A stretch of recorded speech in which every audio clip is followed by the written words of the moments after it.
8 people, thousands of animals, a wooden box sealed with pitch floating over a shoreless ocean, and a question that almost no one asks.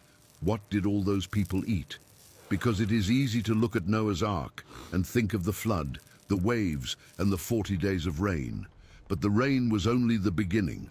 The biblical text in Genesis 7 and 8 makes it clear that Noah, his family, and all those animals were locked inside that structure for approximately 370 days, more than a year, and during that entire time, every creature on board needed to eat, every single day. No crops, no hunting, no market, no dry land, only what was already inside before the door was closed. Now, do the math with me.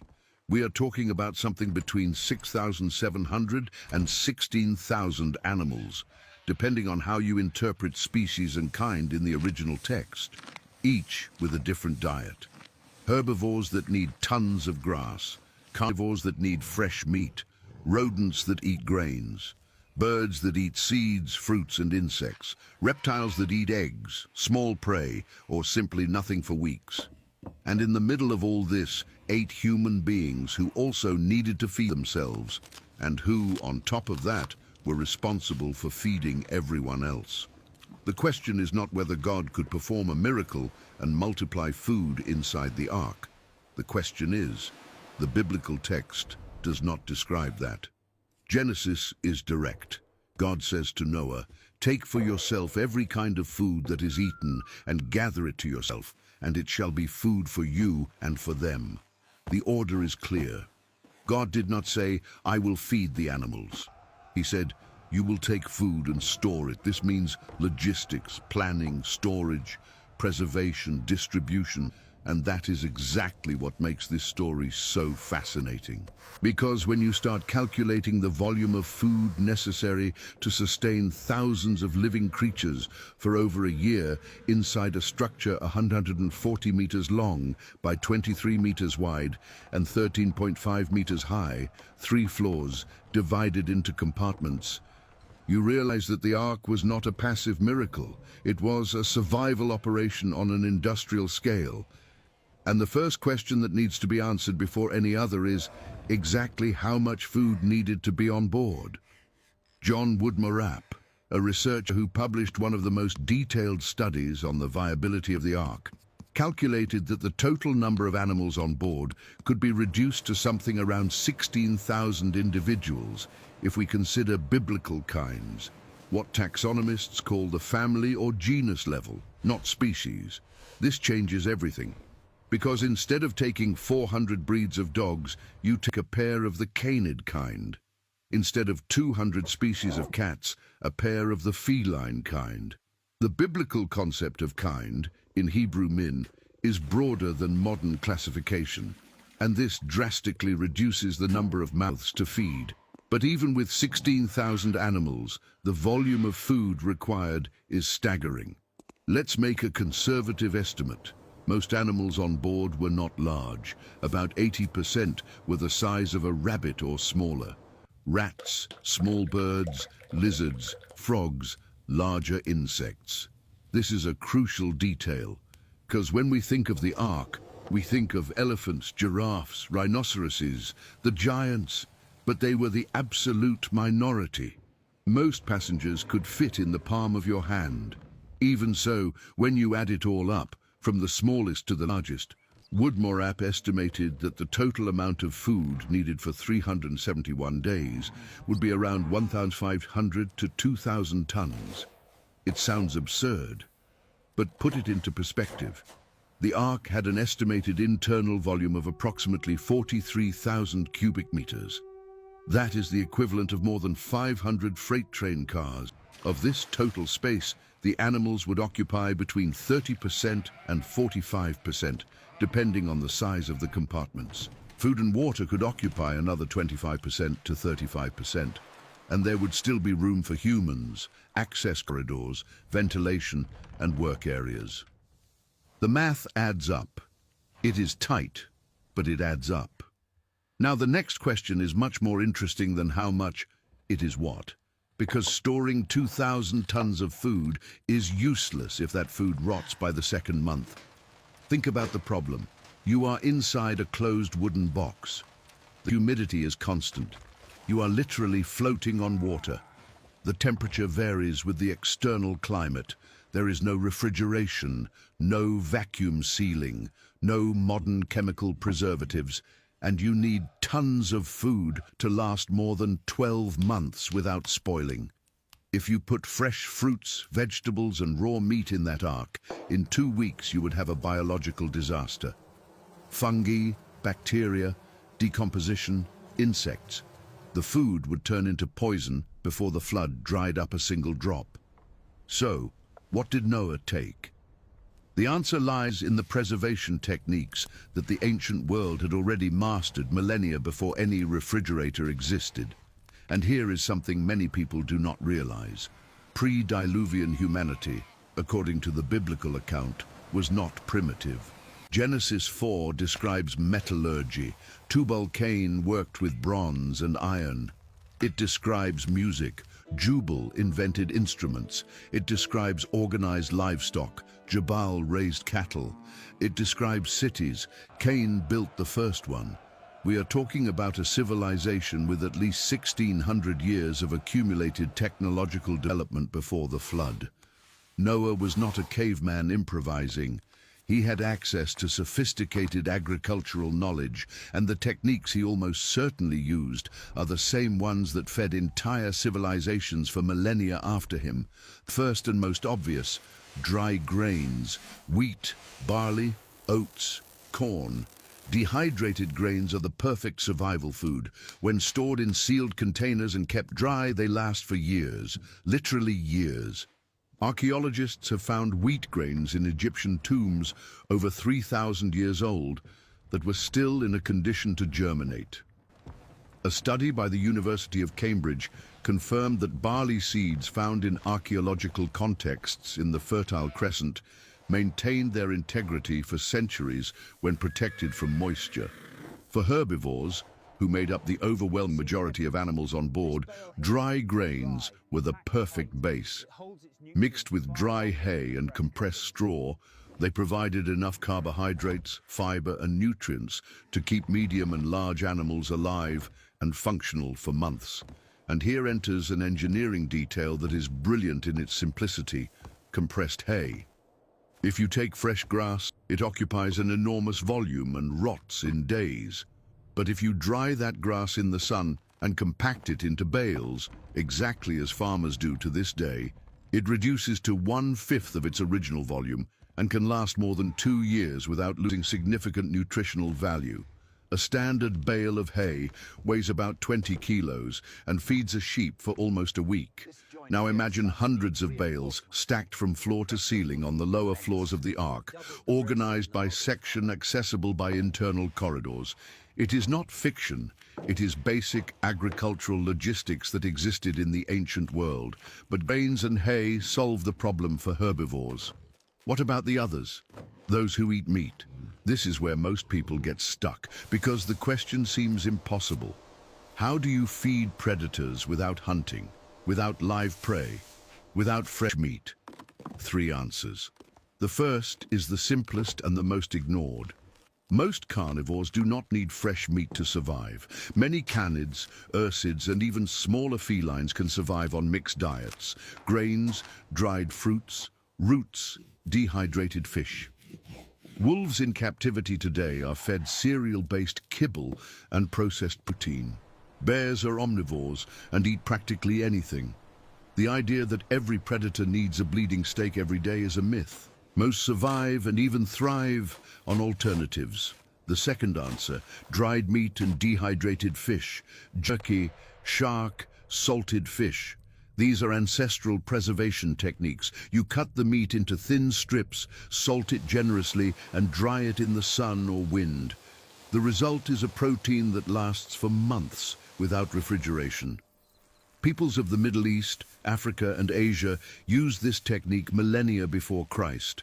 And salt, crucial for preservation, was abundant in the region of the ancient Near East, especially near the Dead Sea, where natural rock salt deposits exist to this day. The third answer is the most ingenious: insects. Before you turn up your nose, understand one thing. Insects are the most efficient protein source on the planet. Crickets, mealworms, locusts, they reproduce at absurd speeds, occupy minimal space, consume almost nothing, and provide very high-quality protein. A colony of mealworms can multiply from a few hundred to tens of thousands in weeks, feeding only on grain bran and vegetable peels. If you agree that all this logistics inside the Ark is impressive, comment, God planned everything. Now imagine this inside the Ark. Ceramic or wooden containers with self-reproducing insect colonies. Live, fresh, renewable food for insectivorous birds, for lizards, for small mammals. It was the perfect system. A microscopic protein farm inside a floating farm. And the most incredible part, this system required almost no extra work. The insects did all the work themselves. All that was needed was to keep the substrate moist and add vegetable scraps. It is at this point that you begin to realize something. The Ark was not an improvised warehouse. It was a designed ecosystem. Each solution fed the next. The herbivores ate grains and hay. The scraps and husks of the grains fed insect colonies. The insects fed birds and reptiles. The animal waste, and we will talk about waste in detail later, could be composted and used to maintain fertile substrates for insect colonies and even for sprouted shoots. It was a cycle, closed, functional. And this leads us to the next problem that seems impossible, but has a solution so elegant it will change the way you see this entire vessel. Because dry food solves a lot, but it does not solve everything. Some animals need fresh food, vitamins that degrade in dry grains, nutrients that only exist in living vegetables. And this is where a technique comes in that modern humanity only rediscovered in the 20th century, but that probably already existed on board that Ark. Germination, sprouts, green forage grown on board. If you take a handful of barley, wheat or lentil grains, moisten them slightly, and leave them in a shallow container with a damp cloth on top, in 3 to 7 days you have green sprouts. Living forage, vitamin C, vitamin A, enzymes, fresh fiber, all this from dry grains that occupied a fraction of the space. This is not modern speculation. The technique of germinating grains is documented in ancient civilizations of Egypt and Mesopotamia. Egyptians germinated barley as part of the beer-making process, and this process appears in records from over 4,000 years ago. The idea that wet grains sprout is so basic and observable that any agricultural civilization would discover it naturally. Now imagine germination trays stacked on shelves in the middle floors of the Ark. Layers and layers of sprouts growing in cycles. While one batch is harvested and distributed to the animals, another is germinating. A rotating system that transforms dry stock into fresh food continuously. Without soil, without direct sun, sprouts germinate in the dark, with almost no water waste, because the amount needed is minimal.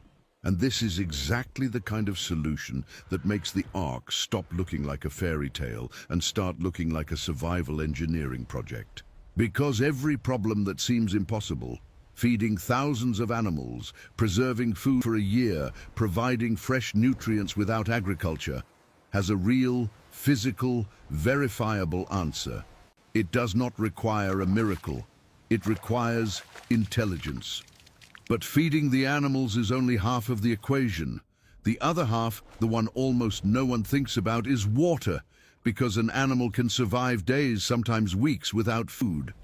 But without water, depending on the size, between 24 and 72 hours.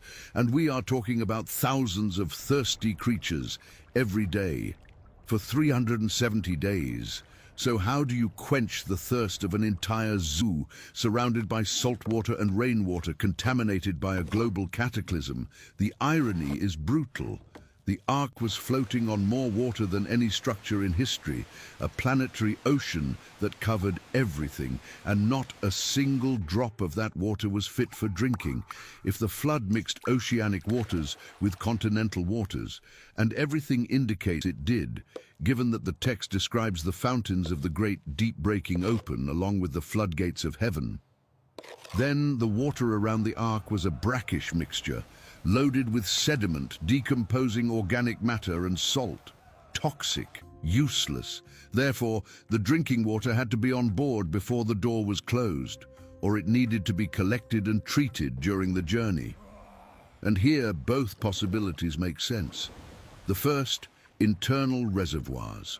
With a total volume of 43,000 cubic meters, the Ark had space for massive cisterns. Wood, lined with pitch, bitumen, is waterproof. It is exactly the material used to build cisterns in the ancient world. The Mesopotamians built water storage tanks using wood and bitumen centuries before Abraham was born. A reservoir 10 meters by 5 by 3, the size of a large room, holds 150,000 liters of water. A few of these in the hold of the Ark, and you already have a significant reserve. The second possibility is even smarter: rainwater collection. During the first 40 days, torrential rain fell non-stop. After the 40 days, the text does not say the rain stopped completely. It says the fountains of the deep and the floodgates of heaven were closed, and that the waters began to recede gradually. This suggests that lighter rains may have continued for months. The Ark had a ventilation opening that Zohar described in Genesis that circumvented the top of the structure.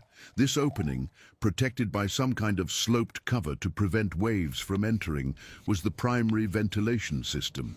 But it would also be a natural rainwater collector.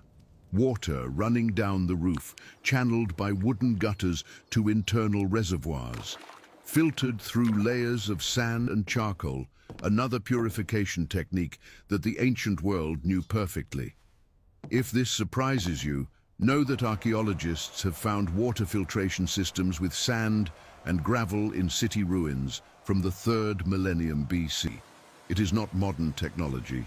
It is ancient engineering functioning within a project that most people treat as a children's story, with little animals entering 2 by 2. Now let's look at the numbers, because without them we stay in the realm of imagination. The average water consumption of all animals on board, calculated based on consumption averages per kilogram of body mass, would be around 10,000 to 15,000 liters per day. It sounds like a lot, and it is a lot, but a moderate rain over a catchment surface the size of the Ark's roof, approximately 3,200 square meters, would generate thousands of liters per hour. A heavy downpour could fill an entire reservoir in one night. And here enters another detail that almost no one considers. Not all animals drink the same amount of water. Reptiles and amphibians consume minimal amounts. Many insects and arachnids get all the hydration they need from their food. Small birds drink only a few milliliters per day. The large consumers, cattle, horses, elephants, were the minority on board. And even these could have their consumption reduced with moisture-rich diets, such as the sprouted shoots we already mentioned. If all this engineering of the Ark is impressing you, leave a like now.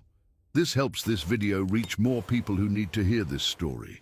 But so far we have talked about food as if it were an abstract problem of numbers and logistics. Tons, liters, cubic meters.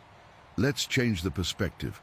Let's enter the Ark and feel what it was like to live inside, because the daily reality of feeding that population was something no calculation can fully convey. Imagine waking up before dawn, if you could even tell when it was dawn, because inside that structure natural light was minimal.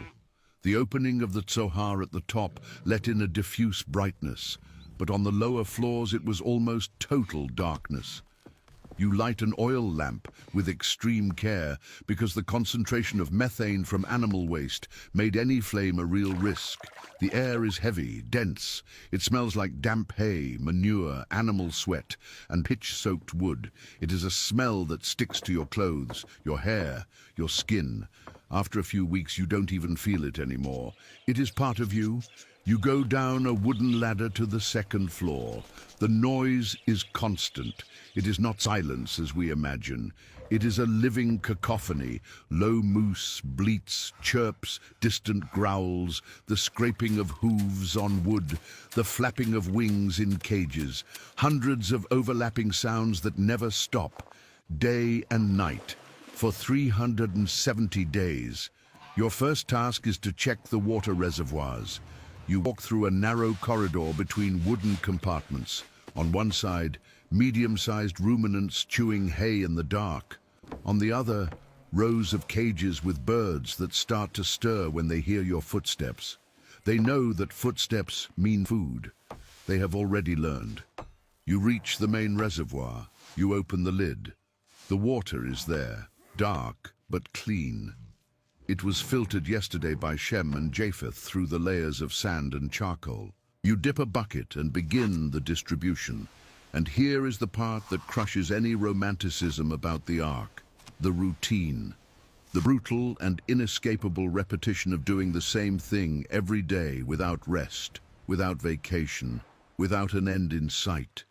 Feeding, watering, cleaning waste, checking the sick, repairing compartments damaged by swaying of the sea, rotating grain stocks to prevent mold, harvesting sprouts, preparing new germination trays, treating injuries, separating animals that tried to attack each other through the partitions.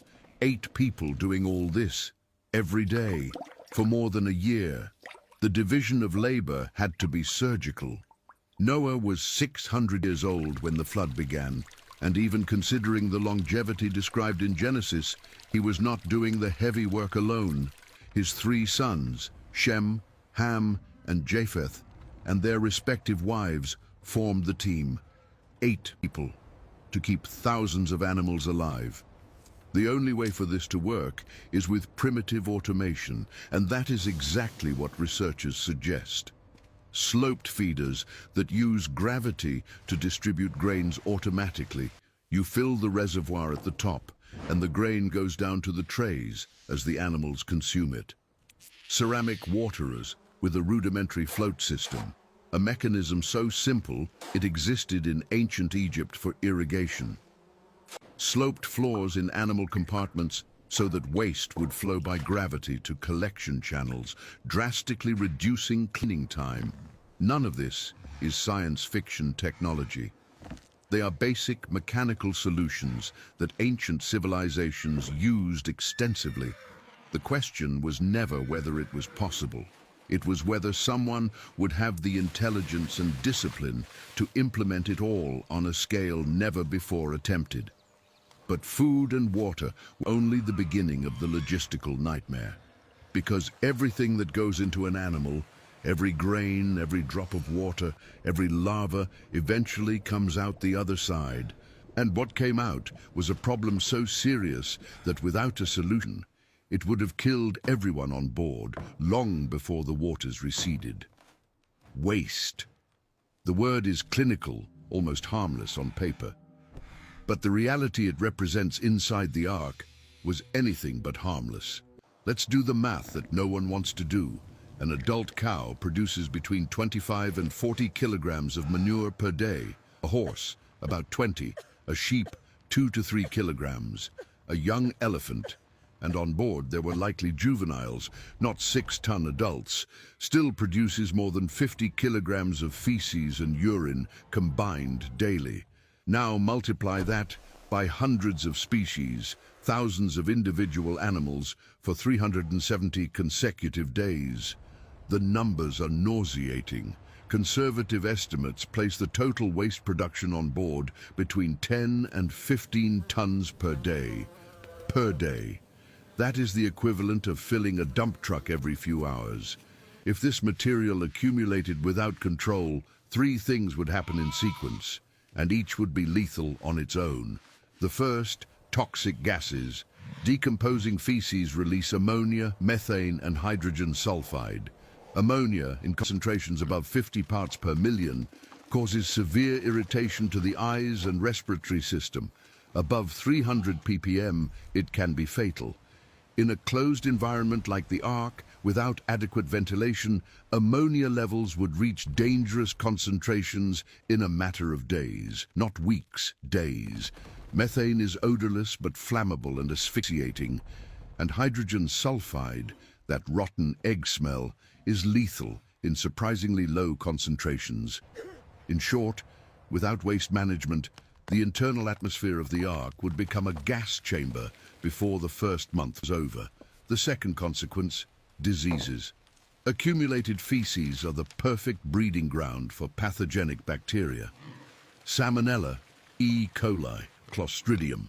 Organisms that cause hemorrhagic diarrhea, systemic infections, and death. In a confined space, with animals from hundreds of different species, each carrying its own microbiome, the risk of a zoonotic epidemic was astronomical.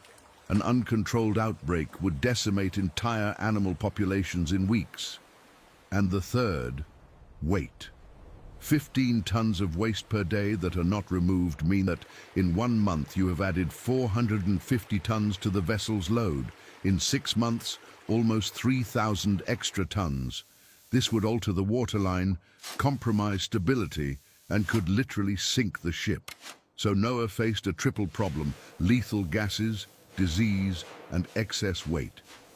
And all of it came from the same source, the waste that was produced incessantly, inevitably, 24 hours a day, without pause. What was the solution? Actually, it wasn't one solution. It was an integrated system with at least 4 components working simultaneously. The first, sloped floors with drainage channels. We mentioned this briefly, but it's worth going deeper. If the animal compartments had floors with a slight slope, somewhere between 3 and 5 degrees, enough for runoff but not for the animals to slip, the urine and the liquid part of the feces would flow naturally into side gutters. These gutters would lead the material to a central collection point on each floor, and from there to a reservoir on the bottom floor. Gravity doing the work. No pumps, no motors, no sophisticated technology, just wood cut at the right angle. And here is a detail that seems minor but changes everything. Absorbent bedding, dry straw, sawdust, grain husks, spread over the floor of the compartments in thick layers. This material absorbs moisture from solid waste, drastically reduces the smell of ammonia, and facilitates removal. Instead of scraping manure stuck to wet wood, a job that would take hours, you simply pick up the layer of dirty straw, replace it with clean straw, and the compartment is operational again in minutes. Farmers and horse breeders have been doing exactly this for thousands of years. Medieval European stables used this system. Roman stables used it, Mesopotamian stables used it. It is one of the oldest and most universal animal management techniques in human history. The second component, removal through side openings. The Ark did not just have one door and a window at the top. Genesis describes 3 floors, and it is reasonable to assume that each floor had some point of access to the outside, even if it were a sealable opening for specific cases. A side hatch at the lowest level, for example, could be opened briefly to dump collected waste directly into the water. Yes, directly into the ocean. Before you protest about marine pollution, remember, we are talking about a global ocean covering the entire planet, with billions of tons of organic matter already dissolved by the destruction of the entire terrestrial biosphere. The waste from a few thousand animals was a drop, literally in this ocean of destruction. The operation would be quick: open the hatch, dump, close. Done on the lower floors, near the waterline, the risk of flooding was minimal in relatively calm sea conditions. But not all waste needed to be discarded. And here enters the third component, the most brilliant: composting on board. Herbivore feces mixed with used straw and vegetable scraps form a compost that, when piled and slightly moist, decomposes through aerobic bacterial action. The process generates heat. Internal temperatures of a compost pile can exceed 60 degrees Celsius, which kills parasites and pathogens. The result, after a few weeks, is a stable, odorless, and nutrient-rich material. And this compost served as a substrate for the insect colonies that fed birds and reptiles. Closed cycle. The waste of one animal was transformed into food for another. No waste. The same logic that nature uses in any ecosystem: decomposition, recycling, reuse, functioning in miniature inside a floating wooden box. The fourth component was the most critical of all: ventilation. Without air circulation, none of the other systems worked. Gases would accumulate, the heat from composting would make certain floors unbearable, and moisture would condense on the walls and ceiling, creating a tropical greenhouse environment inside a vessel that could not have open windows during storms. The Tsoha, that opening described in Genesis, was the answer. And here most people make an error of interpretation. They imagine a small window at the top of the ark, but the Hebrew text indicates something much more significant. The word Tsoha likely refers to an opening that circumdated the entire upper part of the ark, about 1 cubit high, approximately 45 centimeters, protected by a sloped cover that prevented direct rain from entering, but allowed air to pass. Imagine a clear story. Those elevated openings that medieval cathedrals use for ventilation and lighting. Hot air, loaded with ammonia and methane, naturally rises.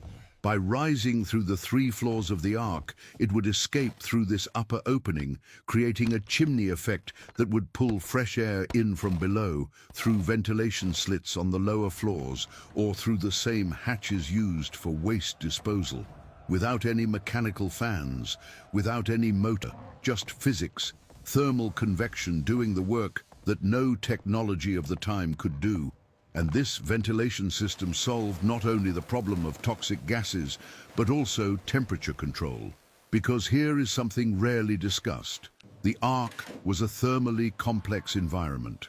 Thousands of animal bodies generating metabolic heat, compost piles generating bacterial heat, all this inside a wooden structure with thick walls coated in bitumen, an excellent thermal insulator. Without ventilation, the internal temperature would rise to unbearable levels, especially for species adapted to cold climates. With the Tsoha ventilation and the chimney effect, air circulated constantly, dissipating excess heat and maintaining a more stable temperature on the middle floors, hotter on the lower floors, where the biological machinery of composting and insects was located, and cooler on the upper floors, where species more sensitive to heat could be housed. A natural thermal stratification. The same principle that makes the attic of your house hotter than the basement, only used intentionally as a climate zoning tool within a floating zoo. But you know what is fascinating? None of these systems, sloped floors, absorbent bedding, composting, convection ventilation, none of them are particularly sophisticated. None required knowledge that a civilization with centuries of agricultural and construction experience could not have had. Each individual solution is simple. What is extraordinary is the whole, the integration, the way each piece fits into the other to create something that functions like an organism. Food goes in, energy is extracted, waste is processed, byproducts are reused, and the system maintains its balance. This does not happen by accident. This requires design. And here each person will draw their own conclusion about who the designer was. Now, we have spent a lot of time talking about the animals, their food, their water, their waste.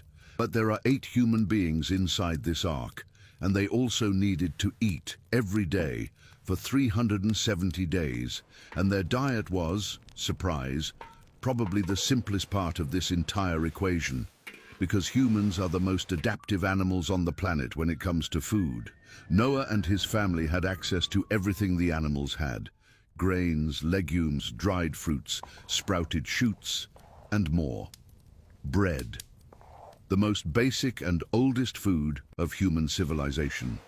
Wheat or barley flour mixed with water, naturally fermented with environmental yeasts, baked on a hot surface. Sourdough, slow fermented bread, the kind of bread humanity ate for millennia before industrial yeast existed. And fermentation was crucial not only for flavor, but for nutrition. Raw grains contain phytic acid, which blocks the absorption of minerals like iron and zinc. Fermentation breaks down this phytic acid, releasing the nutrients. Fermented bread is significantly more nutritious than simple cooked grain. But wait, baking bread requires fire. And fire inside a wooden vessel coated with bitumen, an inflammable substance, sounds like suicide. It sounds like it, but it wasn't impossible. Ceramic ovens, the so-called tanur of the ancient Near East, were baked clay structures, completely insulated from the surrounding environment. The fire burned inside the oven. The smoke went out through a chimney directed toward the upper ventilation, and the heat remained contained within the ceramic chamber. Wooden ships throughout history have carried stoves and ovens on board. Roman galleys had kitchens, Viking ships prepared hot food, Chinese junks sailed with built-in ceramic stoves.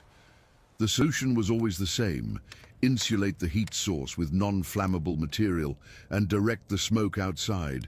It wasn't comfortable, it wasn't as safe as a modern stove, but it was functional, and it allowed for something that went far beyond simply baking bread. It allowed for cooking legumes, lentils, chickpeas, beans, vegetable proteins that are almost indigestible when raw, but become the perfect dietary base when cooked. A ceramic pot with lentils, dried onions, dehydrated herbs, and salt, cooking slowly over a clay oven.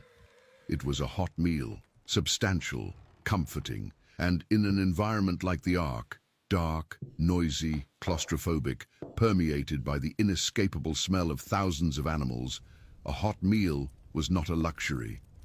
It was psychological survival, because hunger was not the only enemy. There was another silent predator on board, one that does not appear in any species list, that takes up no space in compartments, that needs no food or water, but that could destroy the crew as efficiently as any storm. Despair. Monotony. The crushing weight of living the same day, every day, without knowing when it will end. Think about that for a second. You are locked inside a wooden structure with your family, 6 other people, and thousands of animals. Outside, the world you knew no longer exists. Every person you ever knew, besides the 7 by your side, is dead. Every city, every landscape, every place you have ever been, all submerged under miles of dark water, and you do not know when it ends. The biblical text tells us it was 370 days, but Noah did not know that on day 50, nor on day 100, nor on day 200. Every dawn was identical to the previous one, the same sway of the sea, the same noise, the same smell, the same tasks. The only variation was the intensity of the waves. Calm days where the ark barely moved. Stormy nights where everything shook, where the wood groaned under the pressure of the water, where the animals went into a collective panic and the noise became deafening. And in these conditions, food takes on a role that completely transcends nutrition. It becomes a ritual, an anchor. The shared meal, the 8 of them sitting together, eating hot bread and cooked lentils, perhaps with dried dates or figs for dessert, was probably the only moment of the day that felt human. The only break in the mechanical routine of keeping a floating zoo alive. It was the moment to talk, to remember, to perhaps imagine what would come after. What kind of world they would find when the waters receded. What kind of soil would wait for them. If the seeds they carried, because they certainly carried seeds to replant everything, would germinate in a land washed by an ocean of destruction. The meal was the only moment when they were not maintenance workers for an impossible ship. They were a family, And it is in this context that a nutritional detail becomes deeply relevant. The sprouted shoots, those that served to feed herbivores, also served the humans, and not just as a supplement, as medical prevention, because the most feared disease in long maritime voyages throughout the history of human navigation was scurvy, vitamin C deficiency, bleeding gums, teeth falling out, wounds that do not heal, internal hemorrhages, and eventually death. Scurvy killed more European sailors between the 15th and 18th centuries than storms, battles, and shipwrecks combined. The British Navy only discovered that lemon juice prevented scurvy at the end of the 18th century. But sprouted shoots contain vitamin C, significant amounts. A handful of barley or mung bean sprouts a day provides enough vitamin C to prevent scurvy completely. If Noah and his family consumed sprouts regularly, and it makes perfect sense that they did, since they were producing them for the animals anyway, then they had protection against the disease that devastated sailors millennia after them. A pre-Diluvian civilization with 1,600 years of accumulated knowledge solved, almost certainly without knowing it, a problem that defeated the greatest navies of the modern world for centuries. But food had yet another function inside the ark, one that goes beyond the body and the mind. A spiritual function, because we cannot forget who Noah was, according to the biblical text. He was a man described as righteous and blameless in his generation, a man who walked with God. And in that tradition, nourishment is never just biological. The act of eating, of thanking for the food, of recognizing that every grain and every drop of water inside that ark was divine provision. This was part of the daily fabric of spiritual survival for the family. Every meal was an act of faith. Every morning when there was enough food was a confirmation of the promise. Because remember, God did not just command Noah to build the ark and board the animals. Genesis is specific. Take also every kind of food that is eaten and store it as provision for you and for the animals. The food provision was part of the commandment, and the daily fulfillment of that provision, the fact that the food did not run out, that the water did not dry up, that the systems worked for 307 days without collapsing, was, for that family, the living evidence that they were not alone in that vessel. But here we need to talk about something that no one mentions when telling this story. Time. Not the 370 days as an abstract number, the time lived. Because Noah's relationship with food inside the ark was not static. It changed, it evolved, it deteriorated. What the family ate on day 30 was not what they ate on day 200. And what they ate on day 200 was not what they ate on day 350. There was a hierarchy of depletion, an inevitable order in which food items ran out, one by one, transforming the diet on board into something increasingly restricted, increasingly monotonous, increasingly difficult to bear. The first to disappear were the fresh foods, fruits that had not been dried, vegetables that resisted for the first few weeks, but which, without refrigeration, without soil, without adequate sunlight, simply rotted. In the first few weeks, perhaps there was variety, perhaps there was flavor, but that window closed fast. Next came the dairy, if it existed on board. Aged cheeses last for months. Clarified butter, the ghee that Near Eastern civilizations already mastered, can last a year without refrigeration. But eventually, even these would run out. And then the hardcore remained. Survival foods, dry grains, dry legumes, dates, dried figs, honey, salt, olive oil, foods that last for years, but which, eaten every day without variation, without the slightest diversity, become a particular form of torture. Not hunger, not malnutrition, something more subtle and more corrosive. Food fatigue. Prisoners of war describe this. Astronauts on long missions describe this. Sailors on nuclear submarines who spend months submerged describe this. The body is fed, the stomach is full, but the mind rejects the food. The simple sight of another plate of lentils with bread, the same plate as yesterday, the day before, last week, last month, provokes something between nausea and anger. Food fatigue is not a whim. It is a real, documented psychological response that reduces caloric intake, compromises mood, and accelerates mental deterioration. And Noah had no way to solve this. There was no supermarket at the next port. There was no possible variation beyond what was already stored. The only thing he could do, and probably did, was vary the preparation. Cooked lentils one day, baked lentils with herbs the next, simple bread in the morning, bread with mashed dates at night, barley porridge with honey, toasted chickpeas with salt, minimal variations, almost insignificant.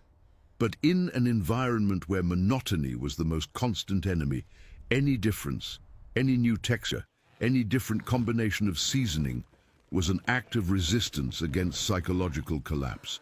It is curious how cooking in this context ceases to be a matter of pleasure and becomes a matter of emotional engineering. Whoever prepared the meals, probably the women of the family following the cultural patterns of the time, was not just cooking. They were keeping 8 human minds functioning. They were preventing despair from winning. And then, after months that felt like years, something changed. A morning like all the others, the same sway of the sea, the same creak of the wood, but suddenly a different sound, an impact, a tremor that ran through the entire structure, from the hull to the ceiling of the 3rd floor. The animals reacted. The people reacted. And then, silence. A kind of silence that no one inside that ark had heard in months. The swaying decreased. The ark tilted slightly to one side and stopped. Genesis 8:4. In the 7th month, on the 17th day of the month, the ark rested on the mountains of Ararat. It ran aground. It touched bottom. After more than 150 days adrift in an ocean without a coast, without a reference, without a horizon that was not water, the ark finally found solid ground under its keel. But it wasn't over. This is the cruel detail that most people don't realize when they hear this story. The ark grounded on Ararat on day 150. The family only left on day 370. This means Noah was stuck inside the ark for another 220 days after knowing there was land beneath him. 7 months. 7 months watching the water level drop gradually, seeing mountain peaks emerge on the horizon, knowing that the world was reforming outside, and unable to leave. Unable to step on dry land, unable to breathe air that did not smell of animals. 7 additional months of waiting, now with the extra torture of hope. And during those 7 months, food continued to be consumed. The stocks continued to dwindle. Each passing day was one less day of provision. And no one knew when it would be safe to leave. Noah released a raven. The raven went back and forth, without finding a place to perch. Then he released a dove. The dove returned. There was not enough dry land. He waited 7 days. He released the dove again. This time she returned with something in her beak. An olive branch, green leaves, fresh, newly sprouted. Think of the impact of that moment for 8 people who had seen nothing green, nothing alive, nothing growing for almost a year. An olive leaf. Concrete, tangible proof that the world was being reborn. That somewhere down there, below the receding waters, the soil was alive enough to make an olive tree sprout. That the earth could produce food again. Noah waited 7 more days. He released the dove for the 3rd time. She did not return. She found a place to live. And then, finally, Genesis. Noah removed the covering from the ark and looked. The surface of the ground was dry. And what was the first thing Noah did upon leaving? It was not building a house. It was not exploring the terrain. It was not looking for fresh water or evaluating the soil for planting. The first thing Noah did, the very first action recorded after 370 days of confinement, was to build an altar and offer a sacrifice. Genesis. Noah built an altar to the Lord, and taking some of all the clean animals and all the clean birds, he offered burnt offerings on the altar. The first thing he did with food, with animals he had kept alive for more than a year, fed, cared for, protected, was to give them back to God. An act that, from a logistical point of view, seems absurd. You just spent an entire year ensuring the survival of every species, rationing every grain, controlling every drop of water, and the first thing you do is burn part of your stock on an altar. But it is exactly this apparent absurdity that reveals the priority. Before feeding himself, before rebuilding, before anything else, gratitude, recognition. The food came from somewhere, and that source deserved to be honored first. And then something happened that permanently changed humanity's relationship with food. Something that has reverberated through every civilization, every culture, every dinner table in human history since then. God spoke. Genesis 9:3. Everything that lives and moves will be food for you. Just as I gave you the green plants, I now give you everything. Did you hear that? Before the flood, the human diet prescribed in Genesis was vegetarian. Genesis, seeds and fruits, no meat. For 1,656 years of pre-Diluvian human history, according to biblical chronology, the original dietary mandate did not include animal meat. But now, after the flood, the permission was expanded. Everything that moves, meat, fish, poultry, and why? Why the change? Think about the post-flood world. The entire surface of the planet had been covered by salt water for months. The soil was devastated, salinized, saturated. There was no agriculture, no wheat fields, no olive or date orchards, only that solitary sprout the dove found. Replanting would take months, perhaps years, to produce enough harvest to sustain a family. And in the meantime, while the soil recovered, while the first seeds that Noah certainly brought on board germinated and grew slowly in a devastated land, they needed to eat. And the only abundant source of protein immediately available were the animals that had multiplied and the receding waters full of fish. The permission to eat meat was not a theological whim. It was a survival adaptation encoded as a commandment. God looking at a destroyed world and saying, what was sufficient before is not sufficient now. The rules have changed because reality has changed. Adapt. And that adaptability is perhaps the most profound lesson that Noah's Ark has to teach us about food. Not the logistical details, as fascinating as they are, not the calculations of tonnage or the ventilation systems or the composting cycles, but the human capacity to completely reconfigure its relationship with food when survival demands it. Think of the full arc. Before the flood, established agriculture, variety, abundance. During the flood, extreme rationing, monotony, processed and preserved foods, artificial germination, closed systems of nutrient recycling. After the flood, almost nothing, an absolute restart, new rules, new diet, a new relationship with nature. In 370 days, Noah and his family crossed the entire scale of human dietary experience, from civilization to confinement to the new beginning. And they survived every phase. And you know what is extraordinary? We repeat this pattern. All of human history, in a way, is a variation of what happened inside that ark. Consider, in 1898, during the Belgica expedition to Antarctica, a ship was trapped in the ice for more than a year. The crew survived on rationed provisions and seal meat, a diet no one would have chosen voluntarily, but which kept 19 men alive in one of the most hostile environments on the planet.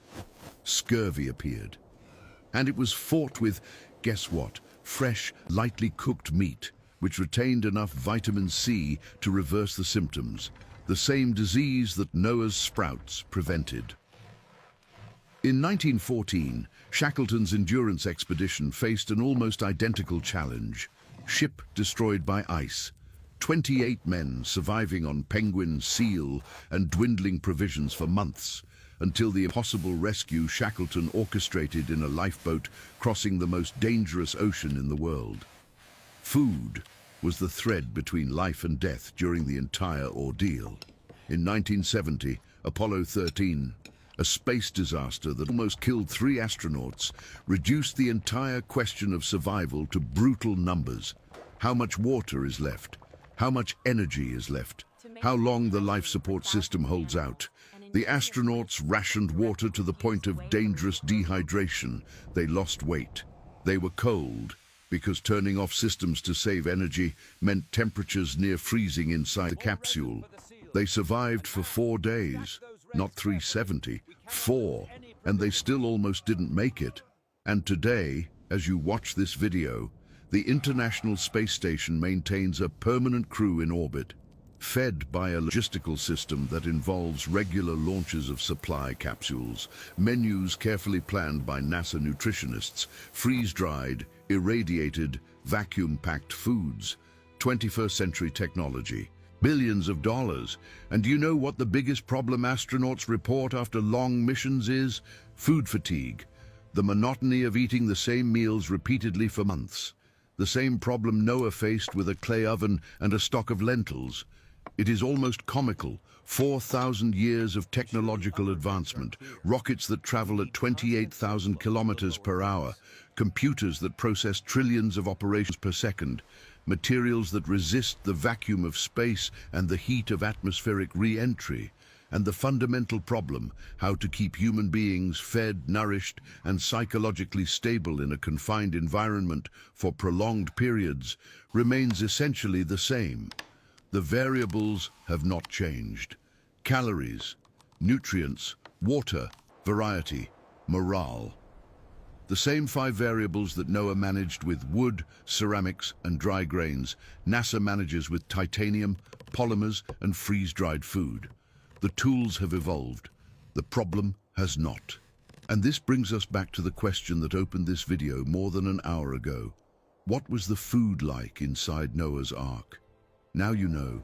It was toasted grain and cooked lentils and slow-fermented bread baked in a clay oven. It was dried figs, dates, honey, olive oil, and salt. It was barley sprouts germinated in damp wooden boxes, and chickpea porridge seasoned with herbs that lost their aroma as the months went by. It was simple food, repetitive, functional, calculated not to please but to keep alive humans and animals during a period that no one knew when would end. But it was more than that. It was engineering. It was logistics. It was intuitive biochemistry. Fermentation for nutrients, germination for vitamins, drying and salting for preservation. It was an integrated system where the waste of one animal became food for another, where dirty straw became compost, where the heat of the bodies was managed by passive ventilation, and where every grain consumed had been counted, stored, and protected months before the first drop of rain fell, and it was faith. Every meal served in that ark was a bet that tomorrow there would be another. Each rationed portion was a decision to trust that the system would hold for one more day.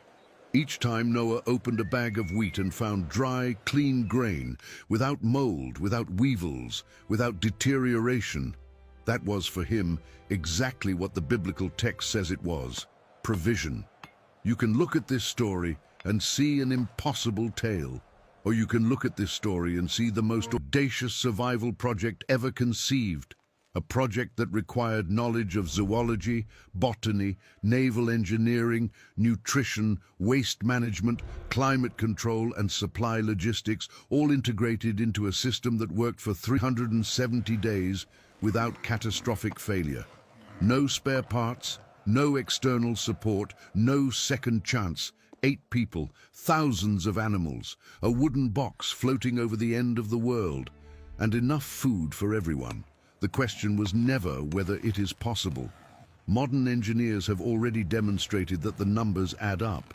The question has always been, and remains, who planned it? Whether it was human genius accumulated over centuries, or whether it was something greater dictating the instructions to a righteous man in a corrupt generation, that answer each person carries with them. But one thing is undeniable. Someone did the math. And the math was right. If you made it this far, click on the video appearing on your screen now. I set it aside especially for those who watched this one to the end.